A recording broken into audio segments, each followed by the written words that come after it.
so much for joining me and for Maddi to set this up. It is an absolute honour to spend the evening with you ladies. For those of you who don't know me, my name is Claudia. I'm the clinic director and psychologist at Self Reflections in Wollongong. So thank you for joining me this evening.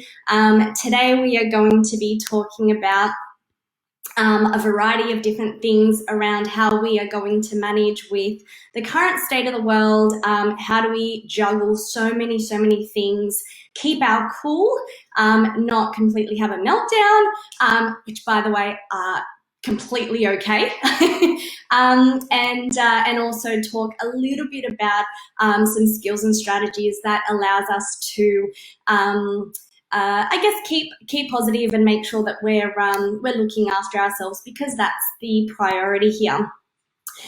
So first of all, let me, I guess, start by saying that what's happening at the moment with this whole COVID thing and this state of the world and with the restrictions is something that is so unusual. We've never experienced anything like this before. It is extremely hard to deal with. It is challenging. So naturally, it is something that we're all going to struggle to figure out how we're going to kind of manage during these times. So what I always say to many of my clients, and even just friends and family that talk about this is something that has really hit us and ripped the rug from under our feet. What I mean by that is, for the longest time, we have encouraged everyone to, go socialize, go get out there, engage in as many activities as you possibly can, live life out there and live it fully. And literally within a very short amount of time, like a flick of a switch, we've been told that we can't do any of that. And it's something that is so unusual to have experienced, that all of a sudden we're supposed to now, I guess, know how to manage that. No, we're not. Even the best of us really did get hit hard with a lot of panic, a lot of anxiety, because no one actually sits well with that uncertainty. And when someone actually takes that control from us, it does not actually work well at all. So it naturally is going to bring about a variety of different emotions that we have not previously felt all at once in a very short amount of time. Emotions such as grief or anger, sadness, fear and anxiety, uncertainty, panic, and everything in between is so very normal and natural to experience during these times. So let me tell you, I felt it too. It is shit. It's not a nice place to be in, to be stuck in that emotion and not really know what to do. So hopefully by you engaging in things like this I guess, live stream, as well as other webinars and things like that, it really just allows you to get some strategies behind your belt to feel a little bit more at ease, a little bit more able to breathe and be able to manage or know how to kind of manage. So what I would encourage everyone to do, so for those of you who are seeing this video live, if there are any questions or things that you want to kind of comment on as I'm talking, please do, because it'd be lovely to get you guys interacting in this, in the little chat, little column thingy. So please feel free to ask any questions. I will see how I can go and jump between screens, so wish me luck, but I'm sure we'll be fine. So I guess the first thing I wanted to talk about is, or now that we've kind of done the intro, maybe the second thing I'm going to talk about is what we are actually going to do about our current state and that uncertainty and dysregulation that we are feeling, and how we're actually going to juggle everything.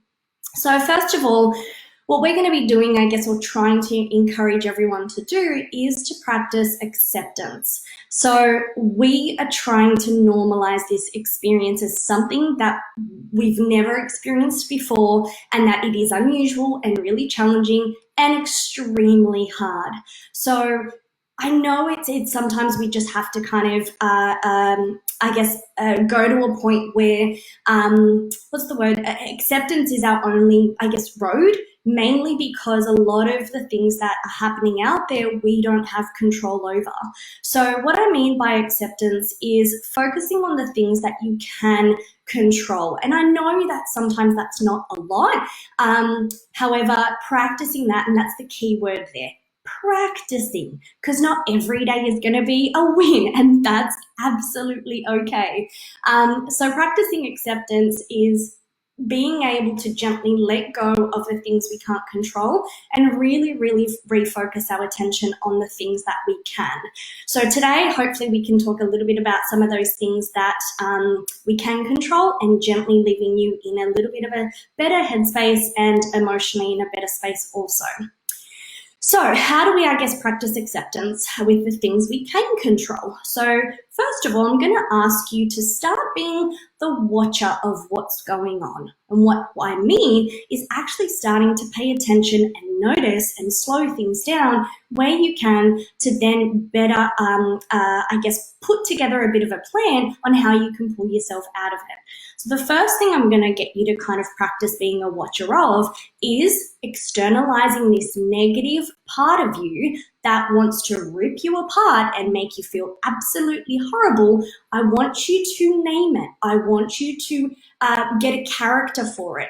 Sometimes I get my clients to be like, okay, who's this like really nasty and mean and really critical and puts you down kind of image that you get? And one client once said to me, Regina George from Mean Girls. I'm like, yes, exactly. So even if we call her, Regina's there again, any name or character you kind of can associate this part of you that sometimes comes in and becomes very, very negative is going to help being able to kind of build that separation between that part that's negative and the part that you want to really, really strengthen and create as someone who's going to fight against this mean girl character. So the purpose of, I guess, doing this is to try and build up this sense that you can start challenging this mean or negative part. And by challenging, we mean that we don't have to believe what this part says. We don't have to constantly listen to it and be ripped apart and be made to feel absolutely horrible and doubtful about ourselves. That's as I know how easy it is for me to say, but it is a choice. And with practice, that allows you to really, really build you against that part. So what I'm noticing is that sometimes we get stuck in believing it, and a lot of it is just around, what's the word? It's around, and I'm just noticing my battery is dying. Oh my God. So hopefully I'll see how I go. But if I have to run and come back, I do apologize, ladies, but please stay with me. We'll get through this. So using evidence just allows us to acknowledge that not everything this part says is actually factual or true. Don't get me wrong, sometimes we do stuff up the day and sometimes we do fall into the trap of not doing something that we kind of asked ourselves to do, and that's okay. It's going to feed off that. So when we can, please try and challenge that self-talk and really, really acknowledge that that is a part that is there. I can choose whether or not I want to listen, and is it going to do me any good? Is it actually going to help me feel better about myself, accomplish those things, connect better with my kids? Hell no. So I'm not going to give it any time or any kind of energy because I know I deserve better. And that also is going to take a little bit of time to strengthen up. Let me just take a moment because I think I need to ask my hubby to bring about a charger. So fingers crossed we can get through this. Bring charger now, please. I don't think I have one here. No, okay. All right, so what else do we need to talk about? So one thing that we are going to, of course, need to practice a lot of is how we can elicit practicing positivity or self-positivity, self-kindness, compassion, and nurturance. please, please, please be gentle on yourself as much as you can. See yourself as, when we do externalize us from this negative, really, really, really, I guess, demeaning or critical part, I want you to think of a little girl, right? We need to be protective of that little girl. We want to make sure that if this part is saying all these nasty things to this little girl, what would we say to make sure that she's protected and nurtured and looked after? For those of you mothers out there, it's exactly what you would do if your child was being bullied. So try and step into that role for yourself. That's how you can actually practice self-compassion and self-positivity in a way that's actually going to be comfortable without it being overly, what's the word? There he is. Hold on, let me grab it. He saved us, yay! Thanks for being patient. Yay! Okay, so when we see ourselves as this little girl, what happens is that we actually really, really fall into a really nurturing and caring and loving kind of state. That is exactly what we mean by practicing that positivity and kindness. It's so much harder when sometimes you don't have a good relationship with yourself yet, and that, like I mentioned, is needing a little bit of time to develop. So the way that we can kind of get anyone really, and today women, to be able to do that is by seeing yourself as that little child, to be able to really nurture and care and make sure that you do talk to it in a very soft and calming and gentle manner. And really, really boosting her mood and highlighting some of the things that she is fantastic at, or highlighting the things that she did do really, really well and accomplish well. So when you do imagine this little girl, imagine that she's been working her butt off all day. She's been so under pressure and so overwhelmed with everything that at the end of the day, this really negative part of her is obviously ripping her apart. What would we do in that scenario to ensure that that little girl is looked after? We would get in there and we would really, really pull apart that negative state, not in an abusive or negative way, but enough to be able to ensure that that little girl starts to realize that she is worthwhile and she is valuable. And that is something that, as we know, is going to take practice, but we can actually highlight and I guess put in our mind to kind of do. So how do we, I guess, highlight the wins for the day? That, again, is a way to be able to gently practice self-acceptance and at the same time acknowledge that, there is still things in the day that we can do okay. So practicing gratitude is really, really important. And whether that be when you wake up and list a few things you're really grateful for, maybe throughout the day, you can highlight and actively, consciously say, oh my God, I'm so grateful of this, or I'm so proud of myself for doing this, whether it be literally making the bed or doing your hair or, helping your child overcome a little meltdown, or sitting down with your child and not yelling at them rather than snapping at them. So those tiny, tiny little things throughout the day, they're your little wins. And at the end of the day, you might still feel exhausted and you might not feel like a lot has been accomplished because the house is a mess, or you forgot to do some tasks for work, or you missed a whole module of your child's education for the day. That's okay. We've got to understand that we have to accept and lean into failure during this time. It is absolutely impossible for you to do everything all in one day. I can barely get a few things done. You know what I mean? And being able to acknowledge that, you know what, at least I've tried, at least I've given it a shot, and at least I've gotten those tiny little wins throughout the day that allow me to say that today was okay. Even if the day was a little bit of a write-off, ask yourself, did you actually need a bit of a day off? Did today need to be a write-off? Yeah, because the last 4 days you were working like a dog, and today you actually need some downtime and some rest. So, and I see that this is my biggest struggle with this whole thing. Do you mean to be able to actually practice or lean into failure? Is that what we're meaning about that? If so, absolutely, failure feels horrible. It absolutely feels horrible because guess what that negative part is going to do? It's going to have a field day that you did shit. Yep. So anytime we fail, it really, really heightens that negative part of us and it wants to, rip us to shreds.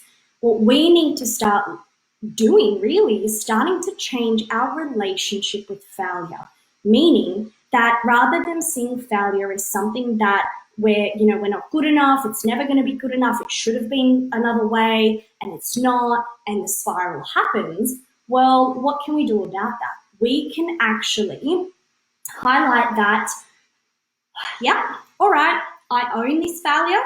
Things didn't go the way that I had originally thought, but I'm actually going to take this failure as a learning opportunity. What didn't work? Why didn't it work? Remember how I said be a watcher of things? This is you practicing being a watcher of the episode of failure that just happened. Ask yourself, well, why didn't things go as well as I had hoped? Or why didn't I get everything done on that to-do list? Or why didn't my child listen to me when, I've been trying to tell them the same thing 10 times? Look at what the answer of that is. And what you're going to actually notice is there are so many other factors that contribute to it that it's not just you. You're not the failure. By you actually trying to manage all these factors, it's sometimes nearly impossible, So being able to look at the experience of failure and everything that had happened in that, and like I said, stepping away from that, it allows you to externalize it a little bit more and learn what you can from that experience.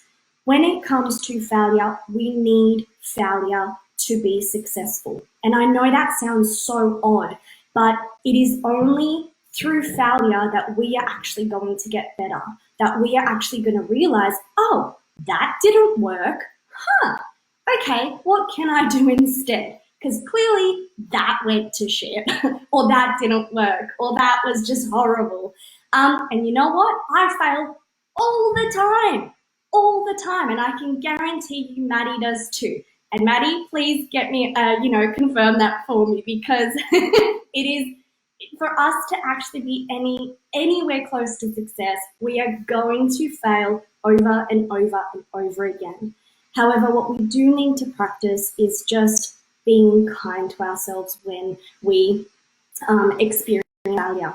And I get scared of failing all the time. No matter who we are, we still fail. It's scary. Yes, Maddi, absolutely it's scary. Don't get me wrong, I am petrified of failure. I hate failing. However, what we can definitely do, and what I've tried to practice after I have a little mini meltdown, just like everybody is entitled to, we try and look at that experience from a different set of eyes. And this is what we mean by stepping away a little bit and having a bit of a kindness approach to be like, okay, what happened? Why did we fail? Did we put too much pressure on ourselves? Did we have a to-do list way too long? Did a child get sick? Did did something happen in the day that took longer than we had originally planned it would? All of these are so normal and natural to happen every single day. And it's really important for us to acknowledge that that's normality. And if we stop and really focus on just that one episode of failure, then it's only natural for us to spiral out of control. So when it comes, I guess, to the sitting with failure, it's not easy. And I guess it's really hard for me to kind of train everyone or talk to everyone right now about their own experiences of failure. However, you know that there are ways that you can get support, and whether that be through talking to Maddi, talking to some friends, or even linking with therapists or counselors or psychologists to be able to work on what really happens for you when when failure occurs. Because if it's a really, really innate, deep-seated, hatred that's going on there, it's really important for you to reach out and seek some support around working through some of those driving forces or factors around failure and being able to better your relationship with that. Okay. So I guess let's move on, just because I know I can talk about failure all the time and, forever. But of course, I want you guys to have a little bit more techniques to leave, I guess, the session with from tonight. So it's really important for us to use mantras when we possibly can, and this can be a spiritual kind of mantra, or it can be just a sassy, "You got this, girl. You are a powerful goddess. You deserve this. You go, girl" kind of approach. Whatever mantra I guess you have going on, it's really important to make it your own. So before we jump into that, we have a question. So, and this one's from Maddie's mum. How do you combat someone who points out your failures? Ooh, that's a tricky one. Okay, I'll see if I can narrow it down, because again, I could actually talk for hours on this. So when someone is pointing out your failures in a very critical or negative way, what we kind of highlight there is, just like we've externalized this internal negative mean girl part of us, if someone's playing that in our life or in our world, we really need to be mindful of what benefit that person has in our life, and why does that person, or why do we allow that person to be there to only just rip us apart. So I understand that it's important to give positive critique and encouragement and motivation, but there's a way to do it. You know what I mean? When someone is going down the path of being very critical or nasty towards us, we need to be, I guess, practicing how to set boundaries, how to actually speak up and be able to say that what that person is saying is actually not helpful and how it's making you feel, really highlighting the focus on that person's behavior.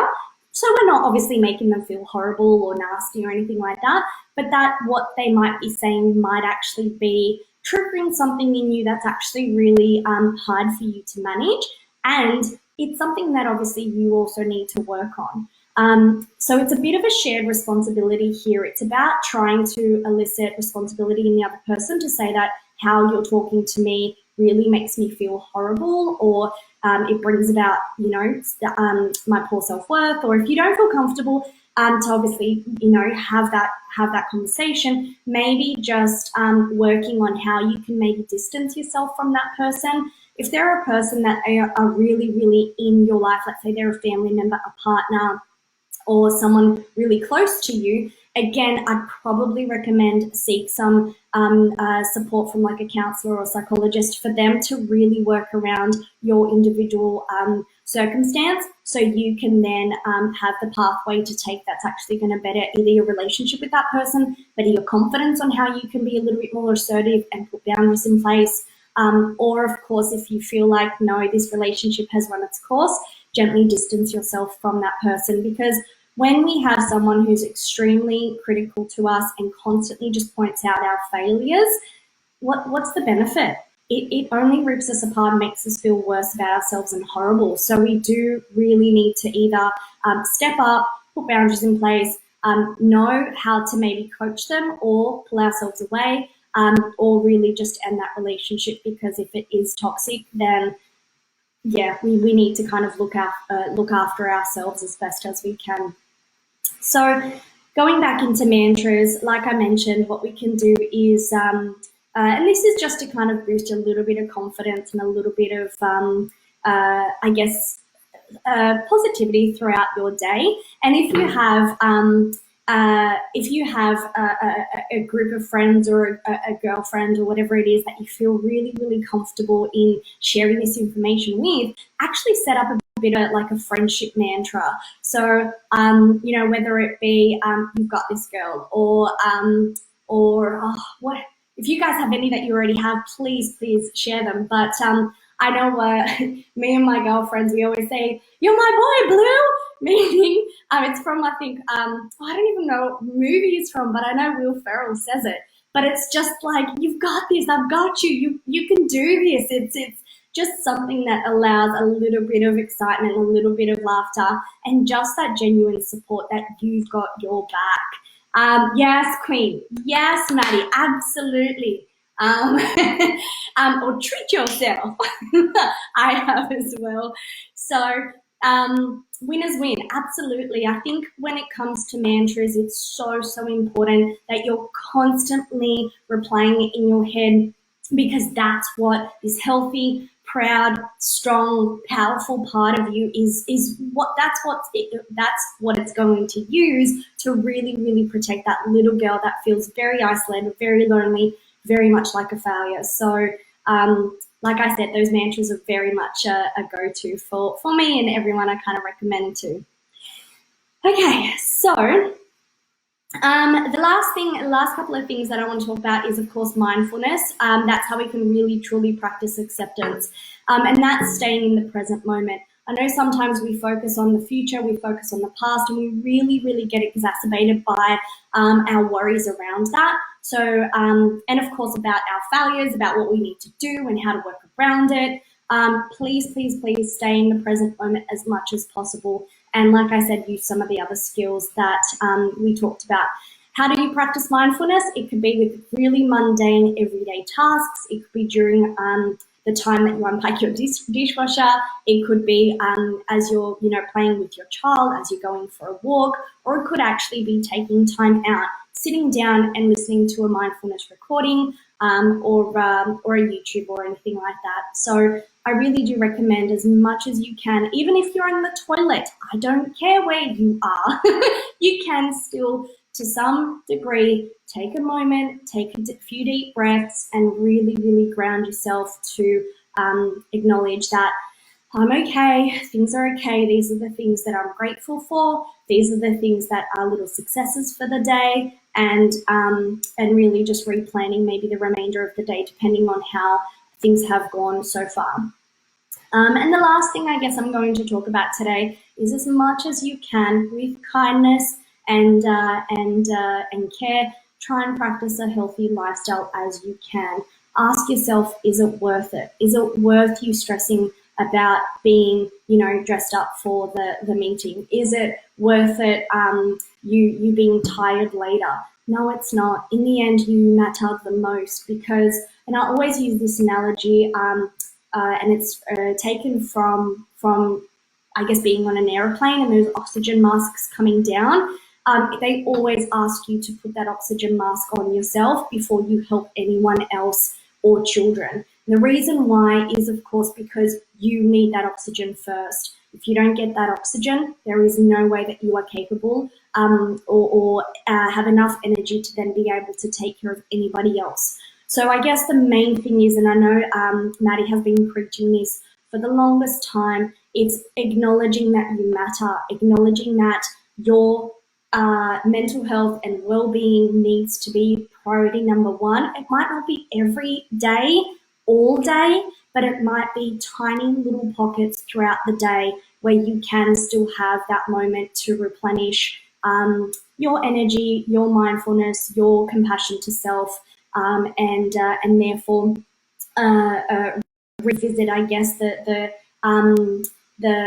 lifestyle that you're trying to create. And know that one day might be great, another day might be absolutely shit, but that's absolutely fine. We all experience that, and about trying to highlight and practice a little bit of self-love and compassion, it allows us to kind of give ourselves a little bit of a break and acknowledge that we're doing the best we can with what we know how, and learning as we go, as like I said, with what we can engage in. So that's it from me. I hope it's been helpful for you guys today. Thank you so very much for taking the time out. Please share with me your mantras or times where you have taken time out for yourself. Where you can, please give us a follow or a like on our Facebook or YouTube or Instagram. Instagram is the one that we always use, of course. And like I said, if you are priority number one, and you have to be, because if you're not, then everybody else suffers. And I know many of you are very much self-sacrificers, that you will always put everybody else's needs above your own. And that's wonderful. We don't want to minimize how caring and loving and compassionate you are to others, but we are all going to strengthen that part of you that that part of you that is going to care for everybody else. So remember, is your oxygen mask on? What's your oxygen level? Do you need to put it on? Do you need to ensure that you take that time for yourself to do that? And once you do, you are going to be so much better at coping with everybody else's oxygen mask. Okay? Well, look after yourselves. Take care. Thank you so much. It has been an absolute honor to share this evening with you. Look after yourselves, and I will see you when I see you. Bye. Thank you for watching. Don't forget to like, comment, and share this video with your family and friends. And for more, don't forget to subscribe. Look after yourselves, take care, and see you soon.